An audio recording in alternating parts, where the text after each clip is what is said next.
Chers frères et sœurs qui habitez sur le continent africain, vous êtes des centaines de milliers à suivre EMCI et on est tellement reconnaissant pour tous les témoignages et les messages d'encouragement que vous nous envoyez constamment.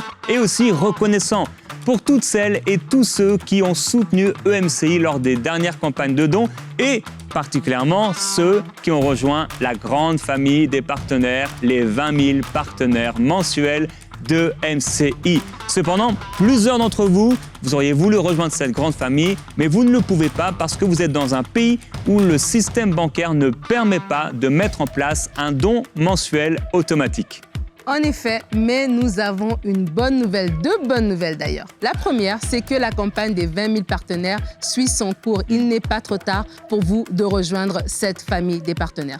La seconde, c'est que nous avons mis en place un système pour vous qui êtes sur le continent africain. Alors, à partir de maintenant, vous pouvez faire un don annuel. Oui, avec un seul don, soutenir EMCI pendant 12 mois entiers. C'est facile et renouvelable chaque année. Pour rejoindre la grande famille des partenaires de MCI, il vous suffit d'aller sur la page emcitv.com/20 000, de choisir le mode de soutien annuel et de remplir le formulaire. Chaque année, vous recevrez un SMS et un mail vous invitant à renouveler votre partenariat pour l'année suivante.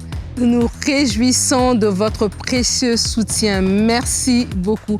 Nous croyons qu'ensemble, nous allons voir le Seigneur sauver une multitude dans les nations francophones. Que Dieu vous bénisse. Nous vous aimons.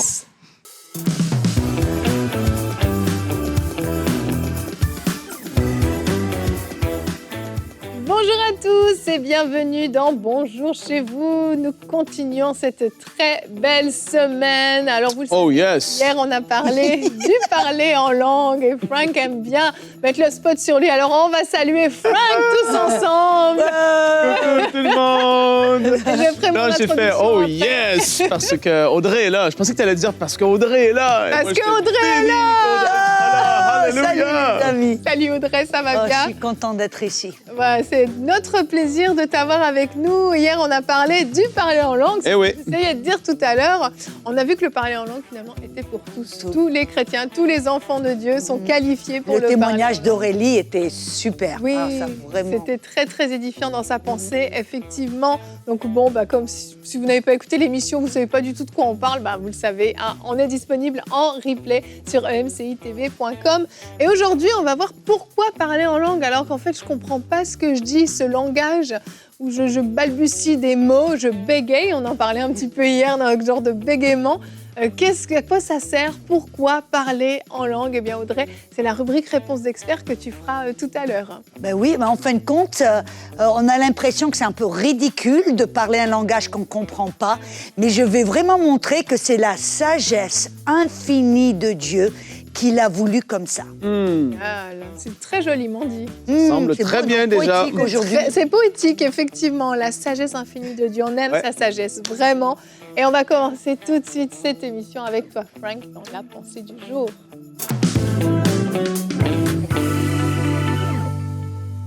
Et oui, donc on est un peu comme dans cette petite série sur le parler en langue. Et c'est une telle bénédiction, en fait, de pouvoir prier en d'autres langues. Et en fait, j'ai même envie de dire, c'est un grand privilège parce que quand on parle de prier en langue, comme on le fait hier et aujourd'hui, je vais le dire comme ça, on parle du parler en langue qu'une personne reçoit lorsqu'elle est baptisée du Saint-Esprit. C'est un langage personnel, je vais le dire comme ça. Versus les dons du Saint-Esprit, les 9 dons, il y a le don de parler diverses langues et l'interprétation des langues. Et qu'est-ce qui est tellement fort à pouvoir se dire ou s'imaginer, c'est que Dieu a réservé ça pour son Église aujourd'hui. C'est une grâce extraordinaire. Tout comme dans les 9 dons du Saint-Esprit, ce don de parler diverses langues et l'interprétation des langues, c'est quelque chose qu'on ne retrouve pas dans l'Ancien Testament, mais qui est pour l'Église d'aujourd'hui. Et ça, c'est une grâce phénoménale. Et on se dit que le baptême dans le Saint-Esprit, c'est pour nous aujourd'hui. Et donc, hier, on en a déjà parlé. Ils en ont parlé, j'étais pas là. Mais aujourd'hui, elles en ont parlé déjà.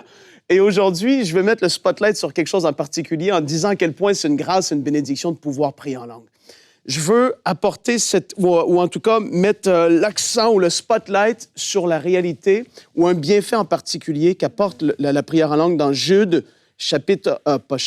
le verset 20, parce qu'il y a juste un chapitre dans Jude, qui nous dit « Quant à vous, bien-aimés, édifiez-vous vous-même sur votre très sainte foi et priez par le Saint-Esprit. » Quand la parole nous dit ici « édifiez-vous vous-même », on parle de cette image de se construire, de construire quelque chose, d'une construction, de la rendre solide. Et quand on se dit que la prière en esprit, comme c'est dit ici dans Jude, il y a une dimension où lorsqu'on prie en esprit, on est en train de se fortifier, de se bâtir, même si on ne comprend pas ce qu'on dit, parce qu'Audrey va en parler tout à l'heure, certainement, je ne vais pas aller trop loin, on ne comprend pas ce qu'on dit, on sait qu'on est en train de se bâtir, de se fortifier. Et pour vous qui parlez en d'autres langues, qui priez en langue comme ça, personnellement, moi, je prie en langue dans ma voiture, au travail, alors que je marche, alors que je peux, quand je veux,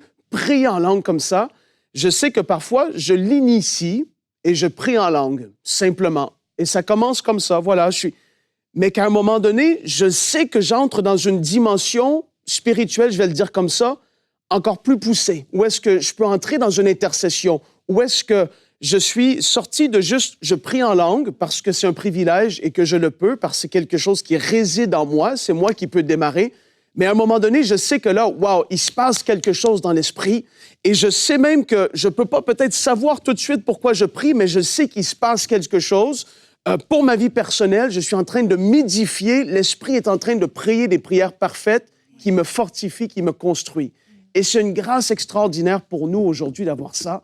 Donc, je veux vous encourager à pouvoir aspirer, si ce n'est pas encore le fait dans votre vie, de prier en langue, parce que je sais que beaucoup de personnes qui suivent cette émission ne sont pas encore baptisées du Saint-Esprit. Mais on peut le voir dans Actes chapitre 10. Je termine avec ça, Evelyne. Je sais que mon temps est terminé, mais je poursuis quand même un tout petit peu. Actes 10, versets 44 à 46. Pierre était là, à la maison de Corneille. Et là, la parole nous dit que Pierre est en train de prêcher un puissant message. D'ailleurs, vous irez lire les versets qui précèdent. Comme Pierre prononçait encore ces mots, le Saint-Esprit descendit sur tous ceux qui écoutaient la parole.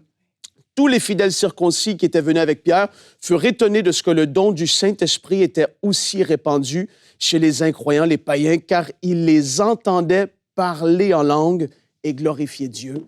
Et donc, c'est ouvert et c'est disponible pour vous aujourd'hui. On en a parlé dans l'émission d'hier, mais je veux le rappeler. Et alors que tu pries en langue, tu te fortifies, tu te construis, tu t'édifies toi-même et c'est une bénédiction. Merci, Frank. Et j'aimerais commencer tout de suite par représenter notre sondage parce qu'on aime bien vous poser des questions à la maison. Vous le savez, d'ailleurs, ça faisait longtemps qu'on n'avait pas fait de sondage. Et hier, on en a fait un très intéressant. Et aujourd'hui, on vous a demandé, parlez-vous souvent en langue. Alors vous qui parlez en langue la plupart, vous nous avez répondu 32% ont dit oui tous les jours ou presque, 23% seulement quand je me sens poussée à le faire, 7% rarement et vous étiez 38% à nous dire que vous ne parliez pas en langue. Mais ça, c'était avant l'émission d'hier parce que je suis sûre que ce pourcentage a fortement diminué parce que Audrey a prié pour vous dans l'émission d'hier. Et en fait, je trouvais que c'était intéressant ce sondage de voir comment pour certains, c'est une routine de prière, si on veut bien.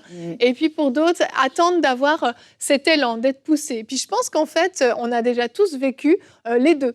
Il y a le fait de prier en langue simplement dans notre routine de prière ou simplement quand on est en train de faire des choses du quotidien.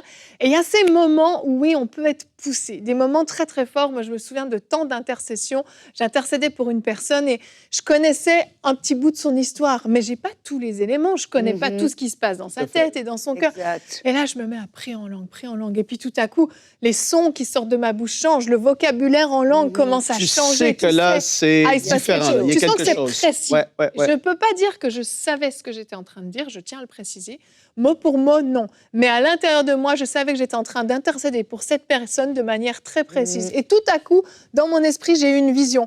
J'ai vu quelque chose, j'ai vu un mauvais esprit qui était là sur cette personne de manière très précise. J'ai vu les détails, j'ai tout vu. Et là, après ça, j'ai switché en français et j'ai commencé à prendre autorité sur ce mauvais esprit.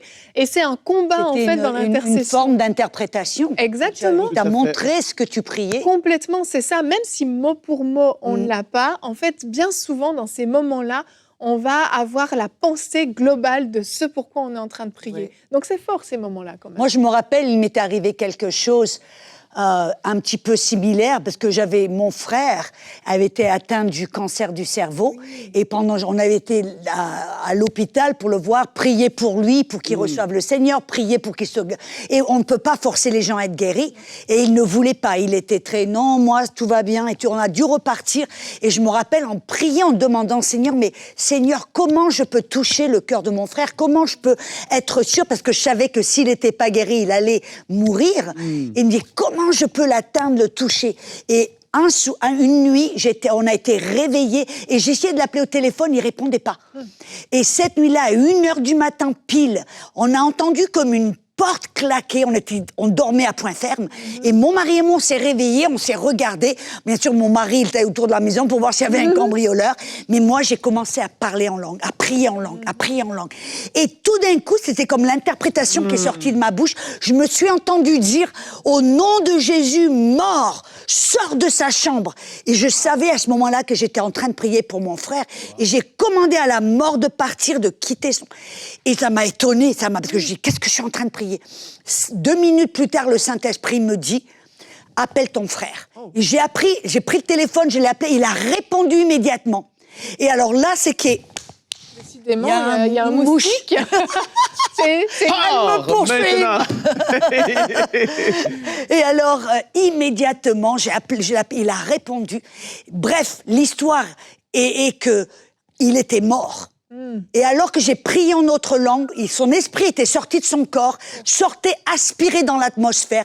Et alors que j'ai prié en autre langue, son esprit est re-rentré dans son corps. Et 2 minutes plus tard, j'appelle au téléphone. En 1 minute, il a accepté le Seigneur. Wow. Et il me dit, le Seigneur est dans ma chambre, Dieu est dans ma chambre. C'était un miracle, il a accepté le Seigneur. Pourquoi? Parce que le Saint-Esprit m'a réveillé, il m'a demandé, il m'a dit de parler en autre langue, ce que j'ai fait. Il m'a donné, il a prié l'interprétation au travers de ma bouche. Et là, c'était magnifique. Ça, tu dois le vivre, en fait. Tu peux pas... Et c'est pas des mathématiques, 2 + 2 = 4. C'est lorsque tu vis cette dimension, en fait, de l'esprit comme ça. Et c'est une grâce, comme je l'ai dit. C'est tellement de bénédiction. Tellement de fois, j'ai passé à côté, nous, on appelle ça des ambulances. C'est quoi en France, les ambulances? C'est pareil aussi. Ouais, je sais pas si c'est les pompiers, les différences et tout ça. Ben, on a des pompiers et des ambulances. C'est ça. Ambulance, j'ai passé à côté de beaucoup d'ambulances dans ma vie et soudainement, j'avais été touché profondément et commencé à pleurer. Et j'ai dit, mais qu'est-ce que tu pries? Tu sais pas ce qui se passe et pourquoi je suis touché comme ça alors que je me mêle de mes affaires et je suis en voiture? Il y a une ambulance. L'esprit est en train de te pousser et j'ai commencé à prier en esprit. Parce que tu ne sais pas qu'est-ce qui se passe, tu ne sais pas, et là, tu as une intercession qui sort. Et ça, c'est surnaturel. Je me rappelle l'histoire de ma mère. Elle était partie dans l'Ouest canadien avec sa sœur et son frère visiter leur père. Elle est poussée par l'esprit, parce que le sondage, c'est comme tu dis, c'est intéressant. Des fois, on l'est poussé par l'esprit, mais on est obligé de l'être pour prier en esprit. Voilà. Et donc, elle est poussée dans l'esprit alors qu'elle était avec sa sœur et son frère. Et l'esprit en elle, dans la voiture, durant la journée, même sa sœur, elle a regardé comme, qu'est-ce qui se passe? Je sais pas. La nuit, elle dormait et sa sœur, la sœur de ma mère, l'entend pendant qu'elle dort, elle prie en langue. Wow. Surnaturel. Elle l'a réveillée, qu'est-ce qui se passe? Qu'est-ce qui se passe? Elle dormait et elle prie. Le lendemain, ils ont un accident de voiture. Oh, yeah. Et tu te dis, ils ont eu l'accident quand même, Frank, mais je te dis, moi, qu'il y a une intercession qui s'est faite dans le monde invisible, qu'il y a pu avoir des choses qui se sont mises en place, qui ont fait que ci et ça, et qu'ils ont été protégés parce que personne a été blessé de façon grave ou quoi que ce soit. Et ça, c'est surnaturel. C'est l'esprit qui connaît les choses à l'avance, qui sonde le cœur de Dieu et qui nous pousse à prier, intercéder. Et c'est des prières qu'on ne comprend pas, en effet, mais qui font des choses extraordinaires et puissantes. Ah, c'est fort, c'est fort. Je vous propose qu'on regarde notre verset du jour aussi, parce que ce qu'on est en train de raconter, il y a quand même une source biblique à tout ce qu'on vous dit. 1 Corinthiens 14 au verset 2. Hier, je vous l'ai dit, qu'on allait se promener dans 1 Corinthiens 14. En effet, celui qui parle en langue ne parle pas aux hommes, mais à Dieu. Très, très important, car personne ne le comprend et c'est en esprit qu'il dit des mystères. Audrey, tu en parleras tout à l'heure, donc je ne veux pas m'égarer trop loin. Mais qu'est-ce que je voulais dire par rapport à ce verset? C'est parfois ces temps de louange qu'on peut vivre en langue. On est en train d'adorer le Seigneur et à un moment donné, notre vocabulaire peut commencer à être limité. Moi, ça m'est arrivé des fois où tu sens, tu as tellement de choses qui montent à l'intérieur de toi. Tu veux louer Dieu. Oui, puis tu te sens tellement limité, je t'adore, tu es ci, tu es ça, mais à un moment donné, j'ai fait le tour, je ne sais plus comment le dire, et je sens qu'il y a encore, et là, tu te mets à prier en langue, et tu te mets à adorer en langue. Chanter des fois, tu chantes, exactement. Ah ouais, tu peux être en train de chanter, tu peux être en train... En fait, ton parler en langue va être différent quand tu es en train d'adorer, tu vas le savoir. Et c'est comme vraiment des fleuves, je trouve, qui coulent dans ton esprit. Tu ressens quelque chose de très, très fort, et tu as envie d'aller plus loin. Et vraiment, tu t'élèves dans une adoration qui est céleste, en fait. Ouais, et encore une fois, tu ne sais pas mot pour mot ce que tu dis. Et Audrey, je te propose qu'on puisse aller un peu plus en profondeur maintenant qu'on a donné soif aux gens avec tous ces témoignages. Oui. Et je sais que chacun d'entre nous, on aurait tellement de témoignages à partager de comment le Saint-Esprit est intervenu en simplement en cédant à son invitation de prier en langue et des choses que nous, personnellement, peut-être on n'a pas pu faire, comme moi, je pouvais pas. J'ai essayé d'amener mon frère au Seigneur et j'arrivais pas. Je pouvais pas, ça ne marchait pas, mais le Saint-Esprit, lui, savait quand, pourquoi, comment. Et c'est tellement beau à voir les choses qu'il fait quand on dit simplement oui au prier en langue. Et la plupart des gens, souvent, se disent, mais c'est ridicule, pourquoi est-ce que je vais prier ou parler une langue que je ne comprends pas? Parce que la plupart des gens peuvent être tellement cartésiens que tout doit avoir sens. Exact. Et on se dit, mais pourquoi est-ce que Dieu a vu nécessaire de nous donner un langage qu'on ne comprend pas? Et comme je l'ai dit auparavant, c'est sa sagesse, vraiment. Et on a vu que quand on parle en langue, ce n'est pas notre tête ou notre intellect qui prie, mais c'est notre esprit. Et c'est votre esprit qui commence à prier dans un langage divin que vous ne comprenez pas. Et comme Yveline l'a si bien dit, on prie, 1 Corinthiens 4, Dieu, on ne prie pas à l'homme, mais à Dieu. C'est comme, j'aimerais le dire, une ligne directe qui va vers Dieu. Vous voyez, comme des ambassadeurs, souvent ils ont une ligne privée qui va directement, le téléphone qui va directement au téléphone près de la table de chevet du président. Amen. Eh bien nous, quand on prie en langue, c'est une ligne rouge, une ligne directe qui va à Dieu. Et dites, mais pourquoi? D'abord, on a vu que c'est notre esprit qui prie, pas notre tête. On a vu que c'est une ligne directe qui va vers Dieu. Et écoutez-moi bien, la belle chose, c'est que le diable ne peut pas vous comprendre. C'est comme si, en fin de compte, vous priez en langue morse. Vous voyez, le morse, qu'est-ce que c'est? C'est comme des coups. Vous voyez, pendant la Deuxième Guerre mondiale, je me rappelle, mon grand-père faisait partie un petit peu comment on appelle ça, de militia. De la résistance. Okay. Et il voulait se faire passer des messages entre l'Angleterre et la France. Et qu'est-ce qu'ils devaient faire? Ils avaient une petite radio cachée au sous-sol et ils le faisaient en code morse. Et ça veut dire que les Allemands ne pouvaient pas comprendre, mais les Britanniques pouvaient comprendre. Et c'est quand on parle en notre langue, c'est comme si on a un langage de notre esprit qui parle à Dieu directement. Et le diable ne peut pas vous comprendre. Il s'arrache les cheveux. Eh oui. Il se dit, mais qu'est-ce qu'ils sont en train de dire? Il essaie de décoder et il ne peut pas. Vous savez qu'est-ce que la Bible nous dit? Dans 1 Corinthiens 2, 14, il dit, l'homme animal, j'aime dire l'homme charnel, ne reçoit pas les choses qui sont de l'esprit, car elles lui sont comme folie. Et il ne peut les connaître parce qu'elles se discernent spirituellement. Vous voyez, quand on parle en notre langue, c'est notre esprit qui parle, qui prie. Donc c'est spirituel, ce sont des paroles spirituelles. Et le diable, qui lui est charnel, qui n'est pas, qui ne peut pas discerner ce que l'on dit spirituellement. C'est pour ça, mes amis, que dans l'Ancien Testament, Dieu a prophétisé constamment la venue de Jésus, qui il serait, où il allait naître, comment il allait mourir, Et le diable n'a pas pu le comprendre. La Bible dit, sinon il n'aurait pas crucifié le roi de gloire. Eh oui. Il ne pouvait pas discerner ces paroles de prophétie qui étaient spirituelles, parce que lui, spirituellement, il est mort.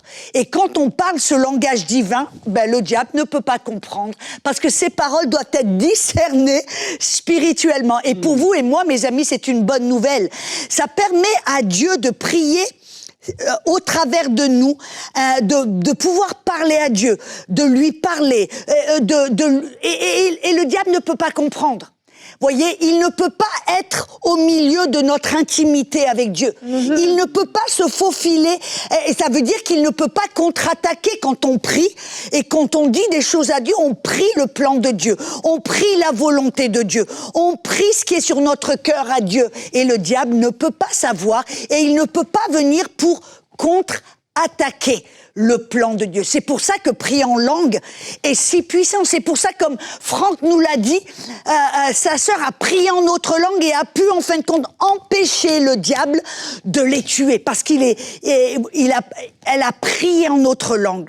Et elle a prié, en fin de compte, contre ce que l'ennemi allait faire. Amen. Et ça, c'est une bonne nouvelle. Mais aussi, j'aime dire que, vous savez, quand on prie en autre langue, on permet à Dieu de prier sa volonté parfaite, mais de prier au-delà de ce que nous, hommes cartésiens, pourrions prier. Parce que vous savez, si on doit être franc et honnête, si on va prier en français tout le temps, on va prier pour ma petite famille, pour mes petits besoins, pour ce que je sais, ce que je vois, ce que je comprends. Et vous savez, de cette manière, on va limiter Dieu. Parce que Dieu, la Bible nous dit, dans 1 Corinthiens, chapitre 2, verset 9, il dit, l'œil n'a pas vu, l'oreille n'a pas entendu, il n'est même pas monté dans le cœur de l'homme les choses que Dieu a préparées pour ceux qui l'aiment. Et le plan de Dieu, le destin que Dieu a préparé même avant la fondation du monde est, mes amis, bien au-delà de ce que vous pouvez voir, penser ou même concevoir. Et quand on prie en notre langue, en fin de compte, on permet à Dieu de pouvoir prier ce plan exceptionnel qui est bien au-delà de ce qu'on peut voir ou même imaginer.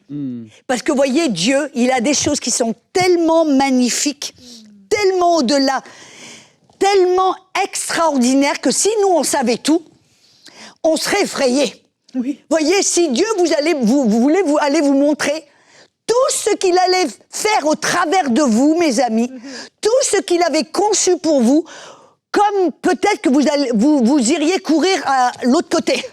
Vous iriez dire, non, c'est pas... Vous allez vous disqualifier, vous allez essayer de convaincre Dieu que non, c'est pas possible, que non. Vous allez être, en fin de compte, comme Moïse. Vous vous rappelez Moïse, quand il a entendu, quand il a conçu dans son cœur ce que Dieu l'avait appelé à faire, vous savez ce que Moïse a fait? Il a mis la main dans la pâte et il a tout... Il a en fin de compte court-circuité le plan de Dieu et il a délayé le plan de Dieu par 30 ans. Et Dieu, il a dit, alors là, on va devoir faire les choses autrement. Parce que, vous voyez, la nature charnelle, on veut tout d'un coup aider Dieu. On veut faire les choses de la manière dont on sait, on comprend, vous voyez, et on court-circuite le plan de Dieu. Et Dieu dit non, les choses que j'ai pour vous, c'est tellement au-dessus, au-delà, aussi infiniment au-delà de ce que vous pouvez même imaginer. Alors, je vais devoir prier au travers de votre langue, parce que, vous voyez, la Bible dit, on n'a pas parce qu'on ne demande pas. Vous voyez, et on ne peut pas demander ce que l'on ne sait pas, mais ce langage divin nous permet de prier quelque chose que l'on ne sait pas et de ôter les limites, amen, que nous mettons nous-mêmes, et de permettre à Dieu, au travers de ce langage divin, de prier son plan parfait, au-dessus, au-delà. Amen. C'est ce que la Bible nous dit. Après qu'il ait dit que, amen, que les choses que Dieu a préparées pour nous sont au-delà, au-delà infiniment, que l'œil n'a pas vu, l'oreille n'a pas entendu, il n'est même pas venu dans le cœur de l'homme, les choses que Dieu a préparées pour nous. Mais il dit, mais Dieu nous les révèle par l'Esprit, car l'Esprit sonde tout, même les profondeurs de Dieu. Lequel des hommes, en effet, connaît les choses de l'homme si ce n'est l'esprit de l'homme qui est en lui? De même, personne ne connaît les choses de Dieu si ce n'est l'esprit de Dieu. Or, nous n'avons pas reçu l'esprit du monde, mais l'esprit qui vient de Dieu, afin de connaître les choses que Dieu nous a données par sa grâce. Et c'est pour ça que quand on prie en autre langue, parce que souvent, on ne sait pas d'une manière intelligente comment prier, quoi, et comment prier pour ce plan divin qui est magnifique, extraordinaire, au-delà de tout ce qu'on peut imaginer. Mais le Saint-Esprit veut nous aider. C'est pour ça que dans Romains 8, verset 26, il nous dit de même aussi l'Esprit nous aide dans notre faiblesse ou notre incapacité de prier ces choses. Il veut nous aider dans nos faiblesses, car nous ne savons pas ce qu'il convient de demander dans nos prières, mais l'Esprit lui-même intercède par des soupirs inexpriables, ou j'aimerais rajouter par une langue bégayante, des mots que l'on ne comprend pas, un langage divin qui vient de notre esprit et pas de notre tête. Voyez, alléluia, c'est tellement puissant.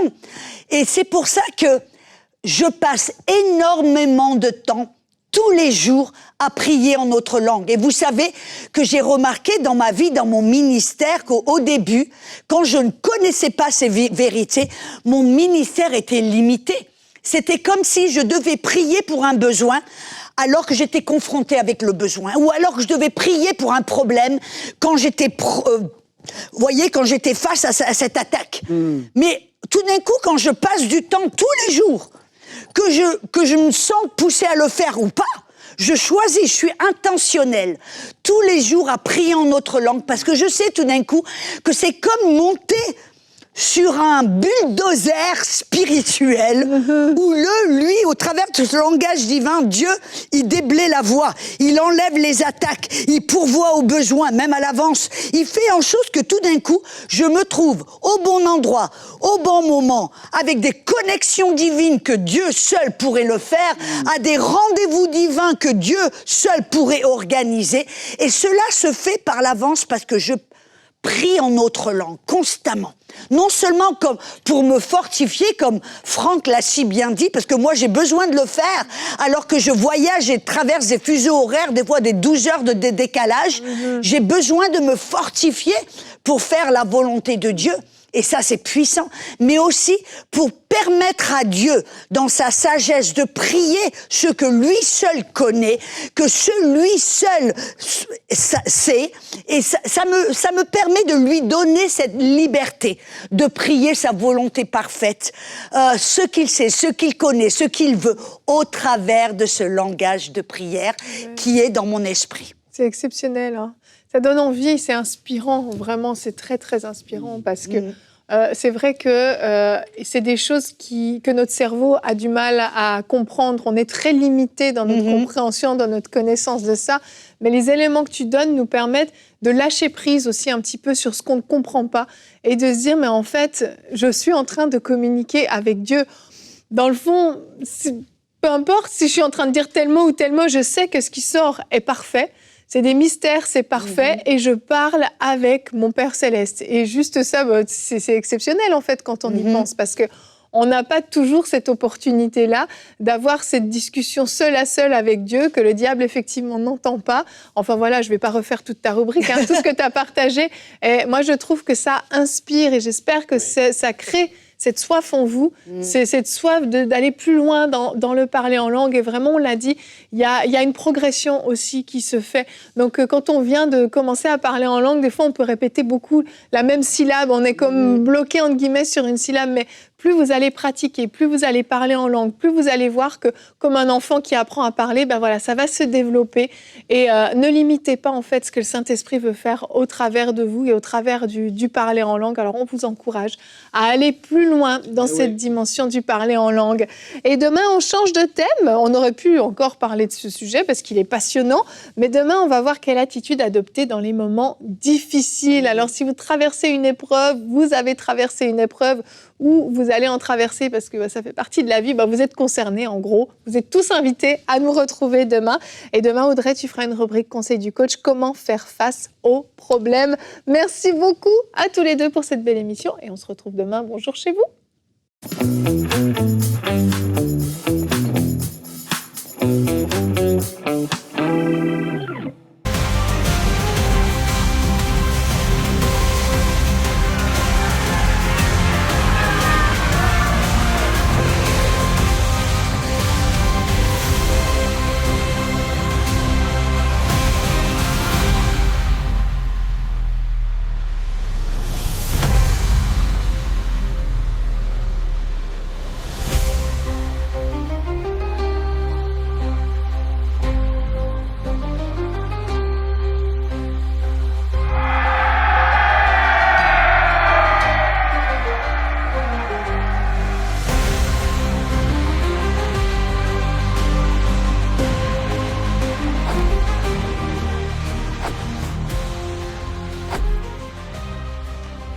Dès maintenant, faites partie des 20 000 partenaires mensuels qui porteront la vision d'EMCI et qui l'amèneront encore plus loin. Pour faire votre don, rendez-vous sur emcitv.com/20 000.